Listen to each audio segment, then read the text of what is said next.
Most people on this planet believe in a creator, but looking at the world's imperfections, doesn't it make you wonder if this creator is actually flawed? We are surrounded by sayings that highlight life's imperfections. Life's a bitch and then you die. Or Murphy's Law. What if the source of creation itself is the root of these flaws? According to Pew Research, roughly 84% of the global population believes in a creator. This belief is universal, but so is the experience of imperfection. The proverbs about life's imperfections, from ancient Greek observations to modern-day cynicism, suggest that something isn't right with the fundamental programming of existence. We hear about the wrath of God across cultures. The very idea implies a creator who gets angry when things go wrong. Even the Bible mentions God repented of making humans. That sounds like cosmic buyer's remorse. But what if the creator of life on Earth isn't the benevolent force we imagine, but is actually the real Joker, orchestrating our drama like a twisted reality TV producer? Let's explore the cosmic experimenter hypothesis, the idea of a powerful, intelligent cosmic entity running life on Earth as an experiment. Imagine this powerful entity. Let's call it the Joker. Despite immense power, this experimenter is not flawless and can make serious mistakes. The Joker selects our unremarkable planet and breathes life into it, subtly nudging the cosmic dice. This begins the process of life emerging from the primordial soup. The Joker tinkers with evolutionary pressures, causing mass extinctions, like the Permian-Triassic event that wiped out 96% of marine species, just to see how life will bounce back. Now let's examine the flawed programming, the obvious design flaws embedded in the human experiment. The experiment with human brain size relative to body mass yielded excellent results, fostering abstract thinking, language, and the ability to contemplate existence. First, the aging paradox. Why endow us with fierce survival instincts, only to embed a biological countdown timer in our DNA that guarantees cellular death? It's a guaranteed demise. Next, the reproduction contradiction. The Joker gives us powerful reproductive instincts, yet the more educated and comfortable we become, the fewer children we have. Intelligence seems like an evolutionary dead end. Finally, the pleasure-pain imbalance. We are evolutionarily wired to remember negative experiences more vividly. This negativity bias is ancient survival software hilariously mismatched to modern life. The Joker's ultimate goal is chaos and control. But what if there's a powerful, indestructible element within every human that defeats the Joker's influence? That element is the free soul. It's the one factor the Joker must constantly deal with because it cannot be truly broken or controlled. You might think the concept of a soul is just an ancient myth, but let's look at the science of personal identity. By age 50, your physical body, down to the last cell, has completely rebuilt itself at least 3 times. Your skin renews every few weeks, your red blood cells every 120 days, and even your entire skeletal structure regenerates every 7 to 10 years. Every single atom you call you is replaced. This is the ship of Theseus paradox applied to the human body. So if every particle of your body is replaced, what is it that remains the same? You remember your first kiss, your childhood memories. You still feel like you, despite the complete physical transformation. Modern neuroscience can map brain activity, but it cannot fully explain this fundamental continuity of personal identity. Even the quantum consciousness hypothesis, which suggests consciousness arises from quantum processes in the brain, admits it doesn't fully explain the persistence of identity.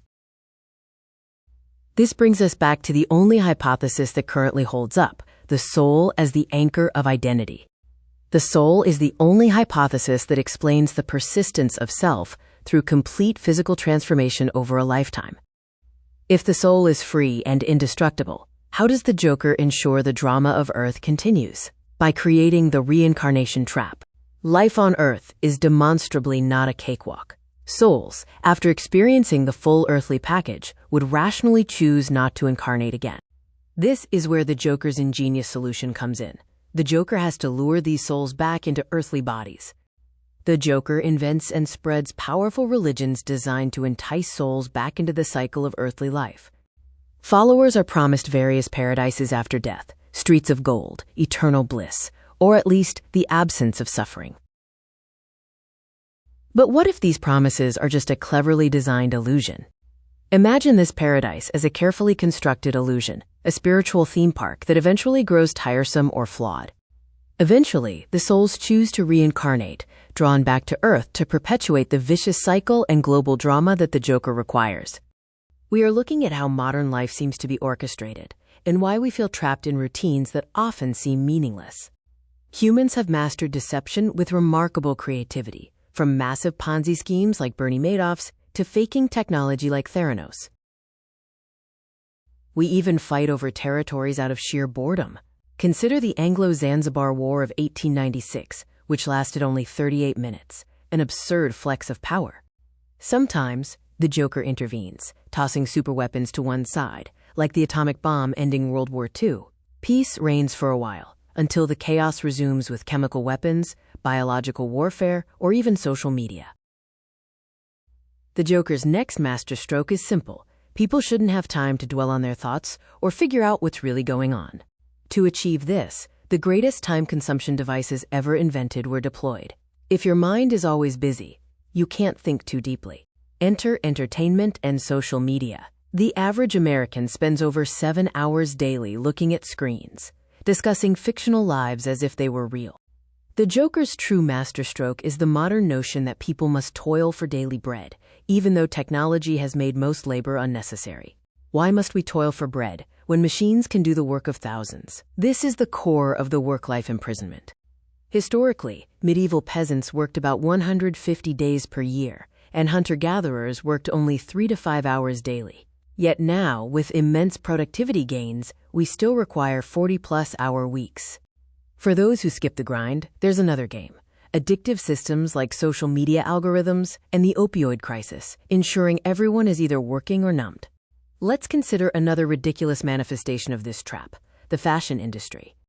A handful of designers cook up impractical outfits, convincing billions to follow variations on the same theme, whether it's blood flow restricting skinny jeans or baggy pants large enough for a small family. So has the trap finally closed? Are we doomed to dance forever? There is still hope. The key is understanding how the Joker operates. Every soul is internally free and can act as it pleases, despite the manipulations. Genuine desire for liberation is the first step. The only real escape is creating an alternative society founded on radically different principles. This means a peaceful demonstration of another way of living, not violent revolutions. Imagine choosing authentic influencers, economic systems that value people, and young people receiving education for fulfilling lives. Ineffective hierarchies would crumble, replaced by networks of empowered, valued individuals. The evidence suggests a creator with serious programming flaws, who lacks the strategic foresight to cover all possible developments. Like a cosmic programmer debugging code in production, the mighty Joker is still patching the system on the fly to deal with unexpected errors and bugs in the human design. Whether you believe in a creator or not, observing life's imperfections through the lens of the cosmic experimenter hypothesis certainly gives new meaning to the flaws in human design. These are just a few of the big ideas we explored today. If you enjoyed this journey, please like and subscribe for the next episode. Thanks for watching.